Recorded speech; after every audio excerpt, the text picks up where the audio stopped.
पाठ्यक्रम विकास के प्रतिमान से आप क्या समझते हैं? हिल्डा थापर प्रतिमान को स्पष्ट कीजिए। What do you understand by the model of curriculum development? Explain Hilda Thapar model. पाठ्यक्रम विकास के प्रतिमान मॉडल ऑफ करिकुलम डेवलपमेंट शिक्षा का प्रारूप पाठ्यक्रम पर आधारित होता है। पाठ्यक्रम के प्रमुख आधार व्यक्ति, समाज, दर्शन और विषय हैं। सामाजिक दृष्टिकोण, दार्शनिक विचारधाराओं एवं व्यक्तिगत मान्यताओं में परिवर्तन के साथ शिक्षा भी परिवर्तनशील है। परिवर्तन विकास की ओर ले जाता है, इसलिए शिक्षा के समुचित विकास हेतु उपयुक्त पाठ्यक्रम का विकास करना आवश्यक है। प्राचीन काल में पाठ्यक्रम निर्माण की कोई निश्चित व्यवस्था या नीति नहीं थी। पाठ्यक्रम के निर्माण का विधिवत कार्य 20वीं शताब्दी में आरंभ हुआ। द्वितीय विश्व युद्ध के पश्चात पाठ्यक्रम विकास की संकल्पना विकसित होने के साथ साथ इसके अनेक प्रतिमान भी प्रकाश में आए। प्रतिमान का अर्थ, मीनिंग ऑफ मॉडल्स। प्रतिमान अंग्रेजी के शब्द मॉडल शब्द का पर्यायवाची है। सामान्य जीवन में हमें विभिन्न वस्तुओं के प्रतिमान या मॉडल देखने को मिलते हैं। हेनरी सिसिल विल्ड ने प्रतिमान मॉडल को universal dictionary of English language में इस प्रकार को से परिभाषित किया है: किसी आदर्श वस्तु के रूप किसी आदर्श के अनुरूप व्यवहार को ढालने तथा क्रिया की ओर निर्देशित करने की प्रक्रिया प्रतिमान कहलाती है। प्रतिमान किसी वस्तु, व्यक्ति अथवा क्रिया का ऐसा परिकल्पनात्मक या कार्यात्मक रूप है जिससे उसके वास्तविक स्वरूप का बोध होता है। पाठ्यक्रम प्रतिमान करिकुलम मॉडल। प्रतिमान का अर्थ पाठ्यक्रम के स्वरूप से है। विल्ड की परिभाषा के आधार पर किसी आदर्श लक्ष्य की प्राप्ति स्वरूप निर्धारण को पाठ्यक्रम प्रतिमान कहा जा सकता है। पाठ्यक्रम प्रतिमान का स्वरूप शैक्षिक लक्ष्यों पर आधारित होता है। सामाजिक परिवर्तन के साथ साथ शिक्षा के लक्ष्य में भी परिवर्तन होता रहता है, इसे पाठ्यक्रम प्रतिमान भी बदलते रहते हैं। पाठ्यक्रम में तथ्य, उद्देश्य, प्रक्रिया एवं परिस्थिति को अधिक महत्व दिया जाता है। पाठ्यक्रम प्रतिमान की विशेषताएं। Characteristic of curriculum model.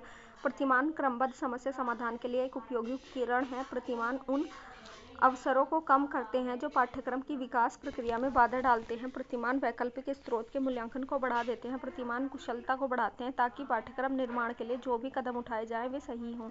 ये संप्रेषण की पारदर्शिता और निर्णय लेने में सुधार लाते हैं। पाठ्यक्रम के प्रतिमान के आधार। Basis of curriculum model.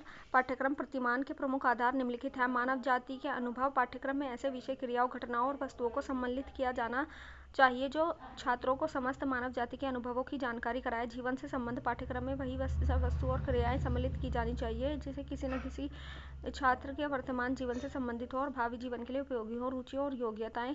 पाठ्यक्रम प्रतिमान का तीसरा आधार छात्रों की रुचि और योग्यताएं। पाठ्यक्रम की छात्रों की रुचि और योग्यता के अनुसार होनी चाहिए। कक्षा या श्रेणी का स्तर विशेष के छात्रों की रुचियां, स्वतंत्र विशेषताओं, आकांक्षाओं और आवश्यकताओं के अनुसार ही पाठ्य वस्तु का चयन किया जाना चाहिए। रचनात्मक शक्ति का विकास। बालकों में किसी न किसी क्षेत्र में रचनात्मक और सृजनात्मक कार्य करने की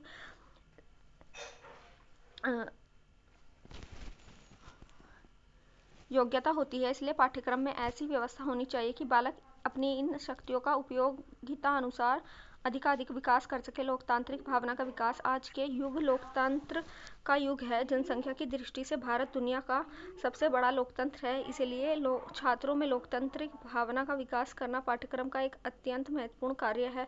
पाठ्यक्रम में ऐसे विषय और क्रियाएं समाहित होनी चाहिए जिनसे छात्रों में लोकतांत्रिक मूल्यों और आदर्शों के प्रति प्रेम, आस्था और विश्वास पैदा हो।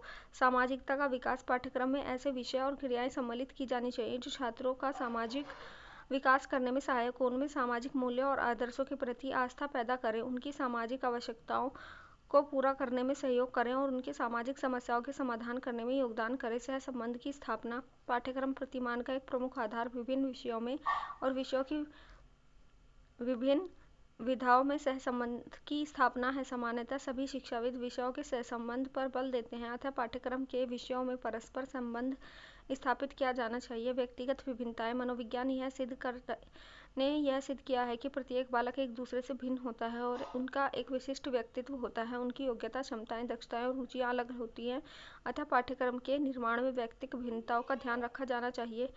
अग्रदर्शिता। हाँ मम्मी। पाठ्यक्रम की विषय वस्तु में ऐसे विषय और क्रियाएं होनी चाहिए जिनसे छात्र अपने भावी जीवन में आने वाली समस्याओं का अपना सामना कर सके और सफल जीवन यापन कर सके। रायबर ने कहा है कि बालक जो कुछ विद्यालय में सीखता है उसके द्वारा उसमें योग्यता आनी चाहिए कि वह जीवन की परिस्थितियों से समायोजन करे और आवश्यकता पड़ने पर परिस्थितियों में परिवर्तन ला सके। पर्याप्त समय की व्यवस्था पाठ्यक्रम प्रतिमान का एक प्रमुख आधार पर्याप्त समय की व्यवस्था करने का है। एक विषय के पाठ्यक्रम को पूरा करने के लिए जितने समय की आवश्यकता होती है उतने ही समय उसके लिए दिया जाना चाहिए, न उससे कम और न उससे अधिक। पाठ्यक्रम प्रतिमान के प्रकार। Type of curriculum model. R.W. Taylor के अनुसार पाठ्यक्रम प्रतिमान को 2 श्रेणियों में वर्गीकृत किया गया है। नंबर 1, वैज्ञानिक प्रतिमान या तकनीकी प्रतिमान साइंटिफिक और टेक्निकल मॉडल। अवैज्ञानिक प्रतिमान या अतकनीकी प्रतिमान नॉन साइंटिफिक और नॉन टेक्निकल मॉडल्स। वैज्ञानिक प्रतिमान साइंटिफिक मॉडल यह एक विस्तृत विचारधारा का अनुकरण करता है। इसमें शिक्षक को सामान्य उद्देश्य को पूरा करने के लिए बौद्धिक और तार्किक उपागम की आवश्यकता होती है। यह समाज और विषय केंद्रित होता है। उदाहरण Tyler model, Hilda Taba administrative model आदि। अवैज्ञानिक प्रतिमान नॉन साइंटिफिक मॉडल यह बच्चों की आवश्यकता और उनके प्रत्यक्षीकरण पर आधारित होता है। यह बाल केंद्रित प्रतिमान होता है। उदाहरण ओपन क्लासरूम मॉडल्स आदि। हिल्डा टाबा प्रतिमान। हिल्डा टाबा 7 दिसंबर 1902 से 6 जुलाई 1967 साउथ ईस्टर्न इस्टोनिया के एक छोटे से गांव की रहने वाली थी।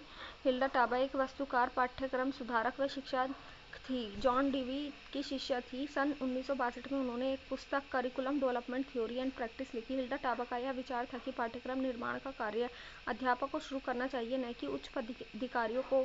पाठ्यक्रम की महत्वपूर्ण इकाई शिक्षक व विद्यालय विशेष है।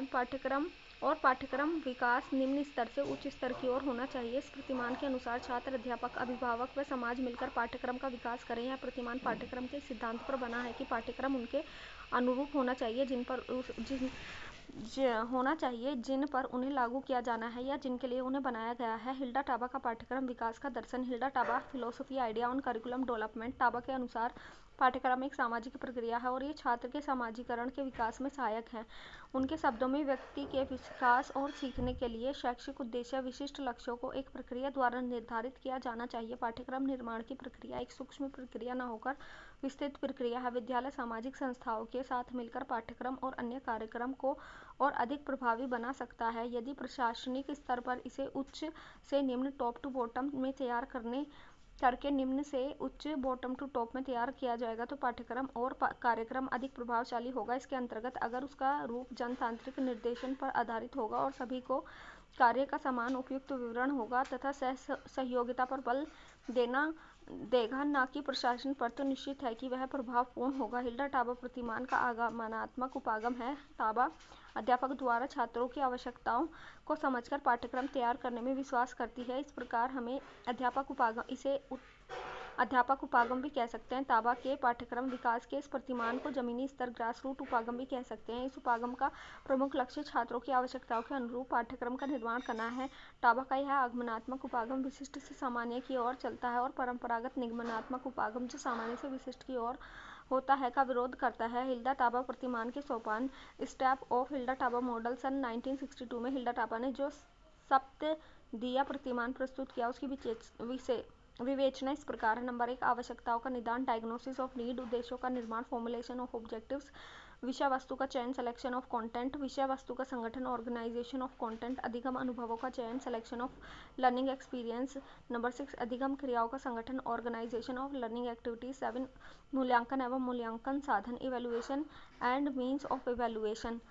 प्रतिक्रिया, प्रोसीजर। इन प्रतिमान की शुरुआत विद्यालय के अध्यापकों द्वारा की जाती है। एक लोकतांत्रिक उपागम है और निम्नलिखित 2 तथ्यों पर आधारित है। पाठ्यक्रम को सफलतापूर्वक तभी लागू किया जा सकता है जब उसके निर्माण और विकास की प्रक्रिया में अध्यापक सम्मिलित हो। पाठ्यक्रम निर्माण में केवल व्यावसायिक कर्मचारी ही नहीं बल्कि विद्यार्थी, अभिभावक और समुदाय के अन्य सदस्य भी सम्मिलित होने चाहिए। हिल्डा टाबा प्रतिमान के सोपानों की भूमिका की विवेचना निम्न प्रकार है। आवश्यकताओं का निदान, डायग्नोसिस ऑफ नीड। इस प्रतिमान के प्रथम सोपान से इसे प्रभावशाली बनाने और विद्यार्थियों के सामने आने वाली समस्याओं का निदान करने का प्रयास किया जाता है, जिसमें निम्न व्यवस्था संवेदना की प्रक्रियाएं आती हैं। समस्या पहचान, प्रॉब्लम आइडेंटिफिकेशन, एंड समस्या विश्लेषण, प्रॉब्लम एनालिसिस, परिकल्पनाओं का निर्माण एवं आंकड़े एकत्रित करना, formulation of hypothesis and gathering data, क्रियाओं के साथ प्रयोग, एक्सपेरिमेंट विद एक्शन, आवश्यकताओं का निदान इस प्रतिमान का प्रथम सोपान है। इसके अंतर्गत सबसे पहले किसी समस्या की पहचान कर उसका विश्लेषण किया जाता है। समस्या के विश्लेषण के उपरांत समस्या के संभावित समाधान हेतु परिकल्पनाओं का निर्माण कर आंकड़ों को एकत्रित किया जाता है और उसके आधार पर क्रिया की जाती है। उद्देश्यों का निर्माण, फॉर्मुलेशन ऑफ ऑब्जेक्टिव। हिल्डा ताबा के पाठ्यक्रम निर्माण प्रतिमान के द्वितीय सोपान में उद्देश्य का निर्माण किया जाता है और उनका स्वरूप कैसा हो उसका निर्णय किया जाता है। उपयोगी, स्पष्ट और मूर्त उद्देश्य। Objective should be useful, clear and और कॉन्क्रीट। यथार्थवादी उद्देश्य। Objective should be realistic. उद्देश्य का व्यापक कार्य क्षेत्र। Scope of objectives should be broad. आपेक्षिक एवं विषय वस्तु संबंधित दोनों उद्देश्यों का उल्लेख। Objective should be describe both kind of behaviour, that means expected and content related. सबसे पहले आवश्यकताओं का निदान, ये साइकिल है। हिल्डा ताबा मॉडल ने diagnosis of need, formulation of objective, selection of content, organisation of content, selection of learning activities and organisation of learning activities और evaluation. अब है उद्देश्यों के निर्माण की प्रक्रिया में उद्देश्यों का निर्धारण स्पष्ट रूप से किया जाता है। इसमें उद्देश्य स्पष्ट, उपयोगी और उनका मूर्त रूप में होना अति आवश्यक है। यह प्रतिमान यथार्थवादी उद्देश्यों और व्यापकता पर अधिक बल देता है, जिससे पाठ्यक्रम निर्माण के समय में जो आवश्यकता अनुभव की जा रही है उनको शामिल किया जा सके। विषय वस्तु का चयन व संगठन, selective and organisation of content. उद्देश्यों के निर्माण के उपरांत विषय वस्तु के चयन एवं संगठन पर बल दिया जाता है। उद्देश्यों के आधार पर विषय वस्तु का चयन करके उसकी संगठन को उपयुक्त व प्रभावशाली बनाने के लिए निम्नलिखित तथ्यों को सम्मिलित किया जाता है। छात्रों की आवश्यकता और रुचियों की उपयुक्तता, appropriate to the need and interest of student. विभिन्न प्रकार की विषय वस्तु से उपयुक्त पृथक्करण, making proper distinction between various level of content. सामाजिक वास्तविकता से सामंजस्यता, कंसिस्टेंसी विद सोशल रियलिटीज। विषय वस्तु की वैधता और महत्व, validity and significance of content. विवेकपूर्ण विषय वस्तु, कंटेंट शुड बी रेशनल। विद्यार्थी की आवश्यकता और रुचियों के आधार पर विषय वस्तु का चयन एवं संगठन किया जाता है और यह ध्यान रखा जाता है कि वह अन्य विषय वस्तु से उपयुक्त पृथकता रखती हो। इसमें सामाजिक वास्तविकताओं के साथ साथ विषय वस्तु के चयन एवं संगठन में उसके महत्व एवं वैधता की उपयुक्तता का होना भी अति आवश्यक है। नंबर 4, अधिगम अनुभव का चयन एवं संगठन, selection and organisation of learning experience. विषय वस्तु का चयन एवं संगठन किए जाने के उपरांत अधिगम अनुभवों का चयन एवं संगठन उपयुक्त रूप से किया जाना अति आवश्यक है। अधिगम अनुभव के चयन एवं संगठन का स्वरूप किस प्रकार का हो, किस प्रकार छात्रों की आवश्यकताओं और उद्देश्यों की पूर्ति की जाए, इसका निर्धारण इस सोपान में किया जाता है। इसके अंतर्गत निम्न तत्वों का समावेश किया जाता है। सीखने के नियमों का अधिकतम उपयोग, applying more principle of learning. विशिष्ट शिक्षण विधियों का उपयोग, use a specific teaching method. व्याख्यान के समय प्रश्नों और विचारों द्वारा सक्रियता, when using lecture will make the active with question and discussion. सीखने के अधिकतम अवसर प्रदान करना, maximum opportunity for student to learn. प्रयोजन का निर्माण और वास्तविक समस्याओं के समाधान से विद्यार्थियों को सीखने के अवसर प्रदान करना। Developing project and giving learning opportunity to student through solving real problems. अधिगम अनुभव के चयन एवं संगठन में सीखने के नियमों और विशिष्ट शिक्षण विधियों को शामिल किया जाता है, जिससे छात्रों की आवश्यकताओं को समझकर उनकी रुचियों के आधार पर अधिगम अनुभवों की व्यवस्था की जा सके। विद्यार्थियों को इस प्रकार के अनुभव प्रदान किए जा सकें जिससे वे समस्या समाधान वास्तविक रूप से कर सकें। इसके लिए छात्रों को वास्तविक परिस्थितियों में सीखने के अवसर प्रदान किए जाने चाहिए। नंबर 5, मूल्यांकन। किसी भी परियोजना का मूल्यांकन अति आवश्यक है, क्योंकि जब तक किसी कार्य का मूल्यांकन नहीं होगा तब तक उसकी सफलता, असफलता और कमियों का ज्ञान नहीं हो पाएगा। इसीलिए इस प्रतिमान का भी अंतिम सोपान हिल्डा ताबा ने मूल्यांकन ही रखा है। मूल्यांकन के लिए किसी प्रकार की क्रिया की गई और विद्यार्थी के सीखने के उपरांत कितनी उपलब्धि प्राप्त की गई, क्या क्या कमियां रह गई, उनका मूल्यांकन अति आवश्यक रूप से किया जाता है। इसमें पाठ्यक्रम निर्माण के समय निर्धारित उद्देश्य के आधार पर मूल्यांकन की प्रक्रिया एवं साधनों पर निर्णय किया जाता है और यह ध्यान रखा जाता है कि पाठ्यक्रम के द्वारा निर्धारित उद्देश्यों के आधार पर मूल्यांकन प्रभावशाली रूप से किया जा सके। इसके लिए अग्रलिखित क्रियाओं को सम्मिलित किया जाता है। नंबर 1, सीखने की गुणवत्ता का मूल्यांकन कैसे किया जाए कि शिक्षा प्राप्ति के बाद इसके लक्ष्यों को प्राप्त किया गया है। लक्ष्य और उद्देश्य को अलग अलग रखना और उनकी प्राप्ति का प्रयास करना, पाठ्यक्रम में अनुभवों को प्रदान करना जिसमें अवसरों के द्वारा स्वतंत्र रूप से प्राप्त उपलब्धि का आकलन करना। हिल्दा ताबा प्रतिमान की आवश्यकताएं।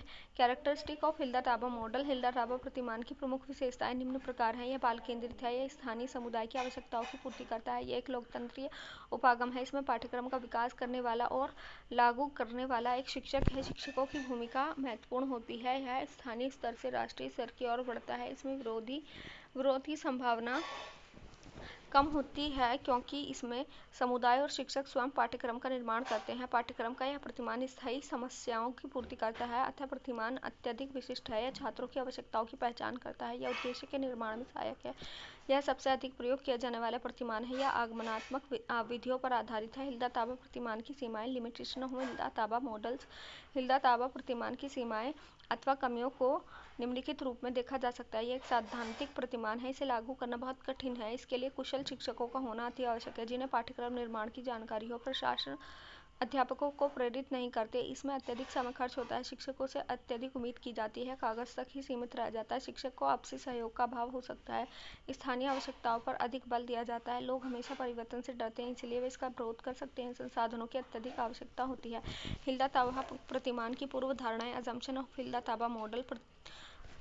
पाठ्यक्रम की गुणवत्ता में सुधार तभी होगा जब कुशल शिक्षक हों। व्यक्तिगत रूप से समस्या समाधान में शिक्षकों का सहयोग अति आवश्यक है, शिक्षण कार्य करने के लिए प्रतिबद्ध हो, प्रत्येक चरण में मूल्यांकन होना चाहिए, प्रशासन की सहायता से कार्यशाला आदि आयोजन किया जाना चाहिए।